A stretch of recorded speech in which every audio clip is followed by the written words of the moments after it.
we are gonna come to Canada, if we're here in Canada, I think a lot of us are here sort of like looking at the time and be like, you know what, when is it time for me to go back? I don't feel like Mm. many of us build. I don't feel like many of us start our careers thinking like Canadians. We are all Yeah. thinking like Africans. And that to me, that has to change.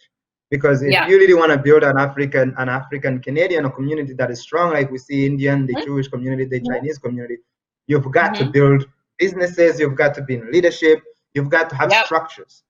Yeah. Yep. And you have something that anchors you here, because that's something where, like, I love what you said, where a lot of us, you know, where we're here, and even including myself, you know, a lot of times like, oh my goodness, I miss back home. I just want to, like, you know, go back. But the truth is we need to have something that anchors us, something that holds us, whether it's a business, whether it's like, you know, getting into politics and actually, like, you know, vying for, like, you know, the Canadian people, and knowing that, you know what, the Canadian people are also your people, like being able to understand that just because we immigrated to Canada, that we are not separate from the, like, you know, the Canadian sort of like landscape. Like, we are a part of it. You know, we are ingrained in it. I mean, you got to remember, except for the indigenous community, everybody else is an immigrant here. No, it's true. It's true. And, like, you know, and other communities are able to come and establish themselves. And yes, of course they establish, and they also go back home and they visit and they do all that. But they establish themselves here very well, and like very, like, you know, steadfastly. So I think that's something that our community has to continuously work on. I think we're getting a little better at it slowly by slowly. A lot of us are starting to be very open to starting businesses, and you know, like, and like hunkering down and figuring things out, sort of like in the Canadian landscape. But, you know, not a lot of us, to be honest, not as many as I'd like. You know, a lot of us walk around and we feel like we're more African than we are Canadian. And so, like, you know, and that's like, you know, it covers everything else. Like, you know, you being African is above and beyond everything else. And then Canadian is just sort of like in the background. And it's weird because we live here, we work here, like, we pay taxes, our kids go to school here, like, you know, our whole life is pretty much Canadian. But there's this weird thing where we're kind of like not fully in for some reason. Okay, so I think I'll say this, one of my mission as an individual, and you and I have spoken so many times, so you know this, one of my mission as an individual is that how can we really make it so, yes, we're African, you know, I think for me, I would say I'm Rwandan first, I'm African second, I'm Black third, I'm Canadian fourth, but all of that is me. And so there is definitely levels to all of these things, but you've got to be where you are. If we are here, we should be here. So my mission is really to help do that. Yeah, and you know, part of this building an African-Indian resource center, which is what we're doing with this interview and all the other interviews, all of the visits we're doing, is really to get African Canadians to see themselves in the Canadian experience. So you know, one step at a time, I guess. I'll play my part here, and I'll wait for you to play your part. You know, I'm waiting for you to let me know what else you're running for. You know, and we need people like you. We need people like you to call all the rest of us out and be like, hey, what are you doing? What are you? Because yes, there's a lot of us who are putting in a lot of efforts, but like, you know, what is something that is going to, like, to last, that you're doing, you know? legacy, like a legacy that you're trying to build, like you know, that you're trying to build, that's going to stay behind, whether you continue it or someone else takes it on. But what is it exactly are you doing to try and do that? And, you know, and I ask myself that question all the time. Especially having, like, you know, I've been running Youth of East Africa for the past 5 years or so, and we have created a wonderful community of people. We've done a lot of great things. We've had quite a bit of impact in terms of, like, mobilizing our community, bringing people together. There's lots of people who've, like, you know, formed all forms of, like, connections, relationships and mentorship relationships just through the things that we've done. But I don't know that I would say that that's a legacy per se, you know, because that's all pretty much like flowing water in a sense. Like, it's kind of just there. But, I always say that if anything where you pass away and it's still existing, that's what the legacy is, you know. And please continue. And so I do think about this a lot, and I think, I don't know if you're going to ask me a question about this, but I could get into it right now. And so what we decided to do with Youth of East Africa is the reason we actually started the organization was because a friend and I had, we came across an article that said that East African students had the second highest dropout rate in high schools in Ontario. And that was like mind boggling for us, because we were just like, what, how is that? Like, how is that possible? What's going on with that? And so we thought to ourselves, you know what, we are young East Africans, there's something we can do about this.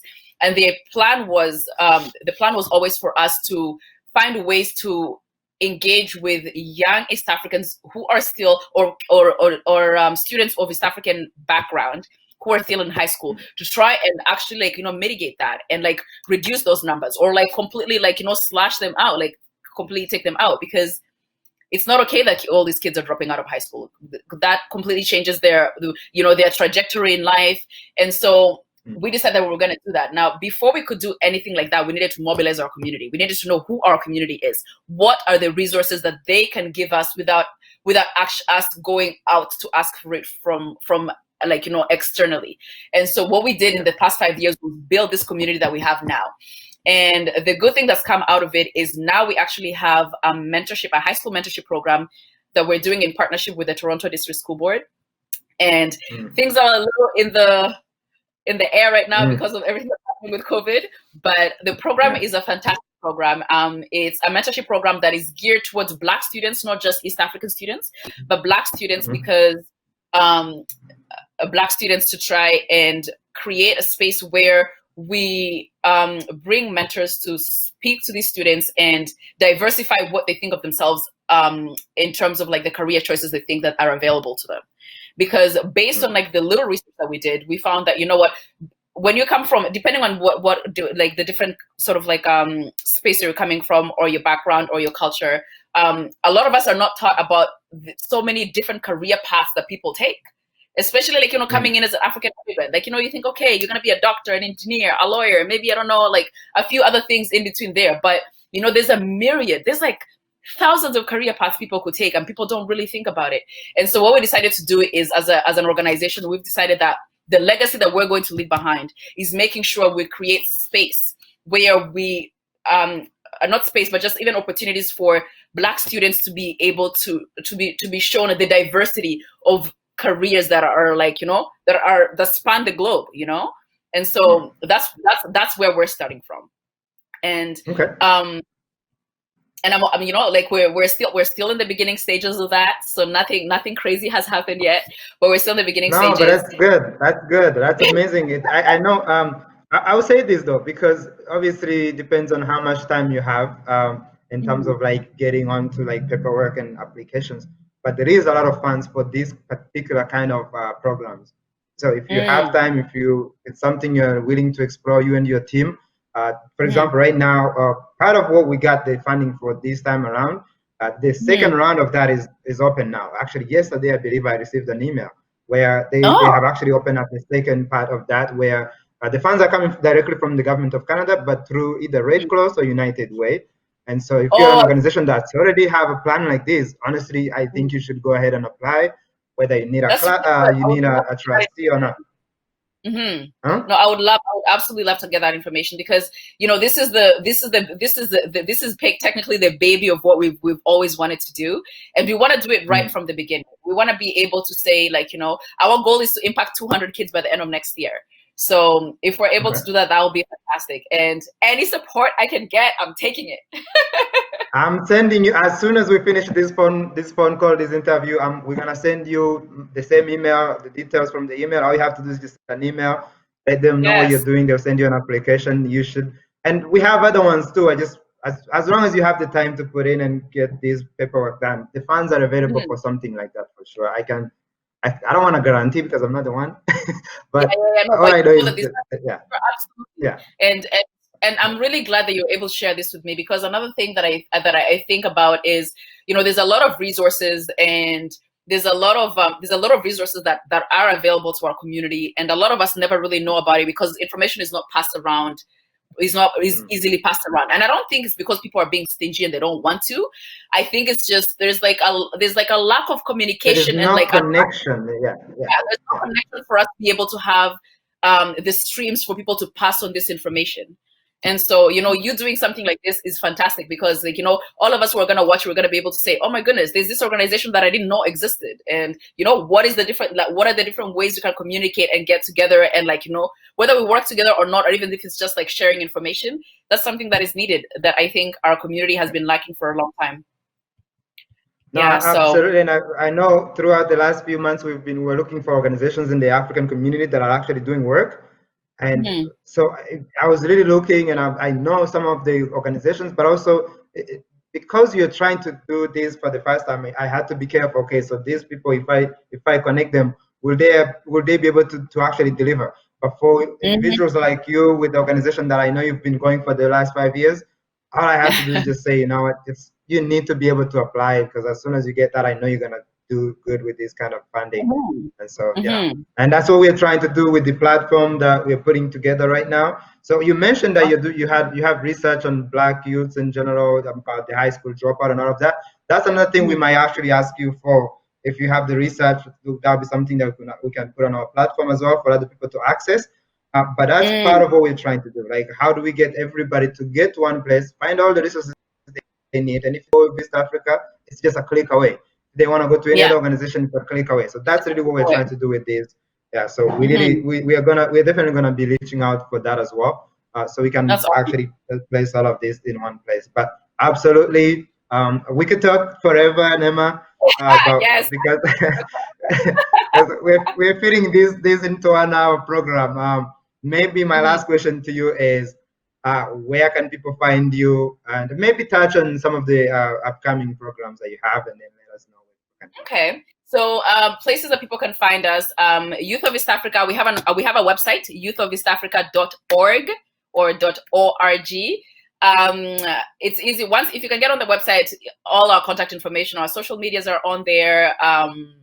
Our email is on there. It's very easy to, like, we're usually pretty quick at responding back if anybody tries to reach out to us with any questions or suggestions, or even if they just want to join the community or they want to support us or work with us, whatever the case, just reach out to us that way. Our email is pretty much just youthofeastafrica@gmail.com if that's something that you just want to quickly type in. Otherwise, sorry, what else did you? So my contact information. What do you have coming up? I know you mentioned you had a couple of programs coming up these next few. Yes, so we have a couple of things coming up.